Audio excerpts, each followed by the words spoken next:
Karon wala na. Unya walay solusyon nga naa makita nato. Unay problema.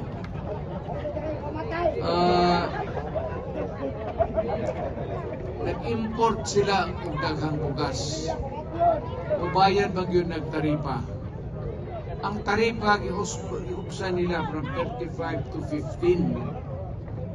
So daghang bugas ni sulod. Pero pagbaligya, mahal na gihapon. Unsa man imputang inaw?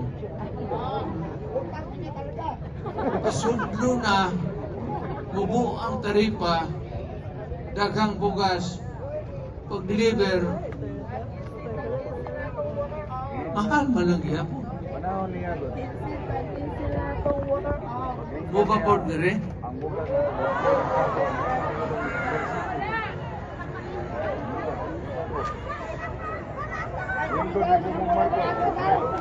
Oo, kasabot.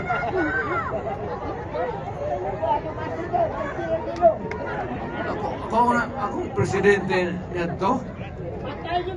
Pag inuna ko ang kakang presyo ng inyong bugas, 35 o 25 per kilo. Kani siya, presidente man unta, dili maka mando. Waton ang problema, makita ninyo mulay gay. Una pa siya mo desider. Pagkahinay, inanta mo, ibig, presidente.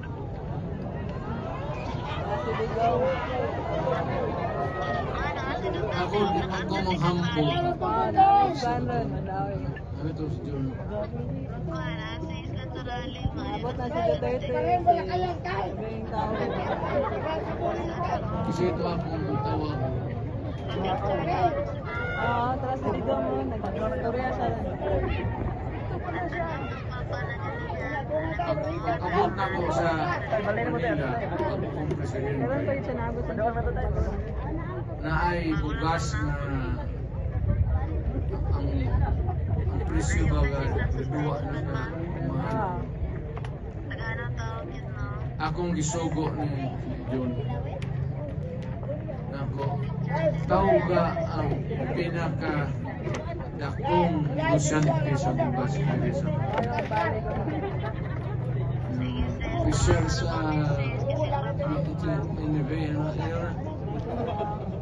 kanang negosyante nga pinakadato mo rin negosyante Chinese. Way binuang kani tinuod ni naaman si Major Diaz. Tawag na kong Chinese, palingkod na ako sa ingon ako nga naay tay problema. Ang bugas nga rin gabalintong ang presyo. Karon ako dagang ingnon o dili kaninang mabutang sa hustong presyo, ipapatay tayo.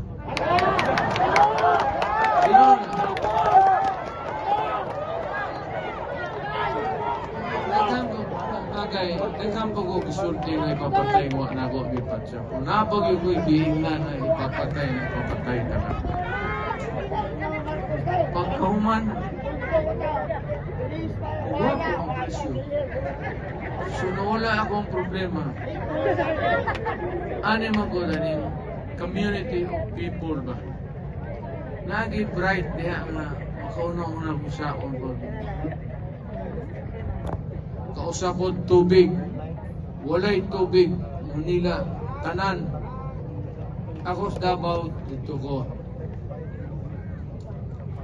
Tawagan ako ang tubigiro ng ilang manager niya. Ako, tubangan po sa media, minaw, mulupad ko ugma sa Manila. Putang ina, pag walay tubig nga muagas anang garipo, gadon taga dito sa dito takalumsan.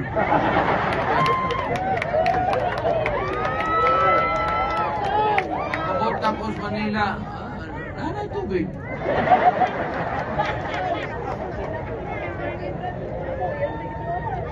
Ana walang sulbad o buwan. Galing ulay itlog galing puta.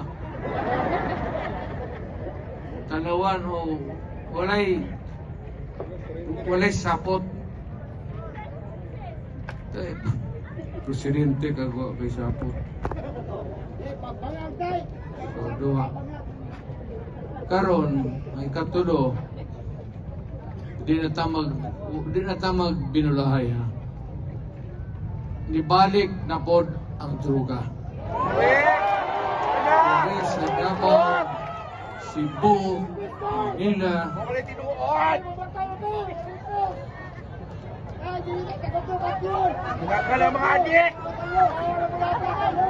naghanap pong standby ang mga druga.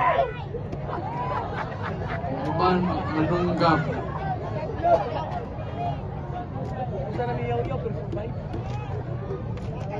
Atong nanghawa, muto sila.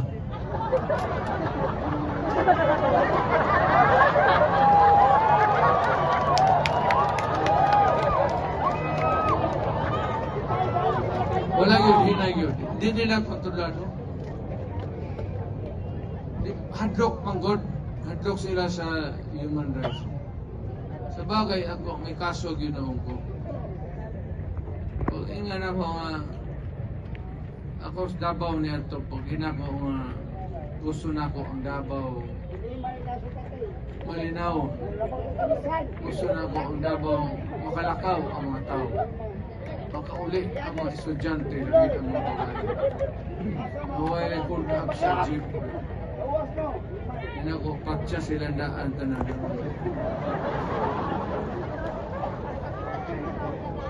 Ilabay na sa dagat, bahog na mana sa mga isla, munong kamong matong Davao, matila mo da sa mga lapu-lapo nga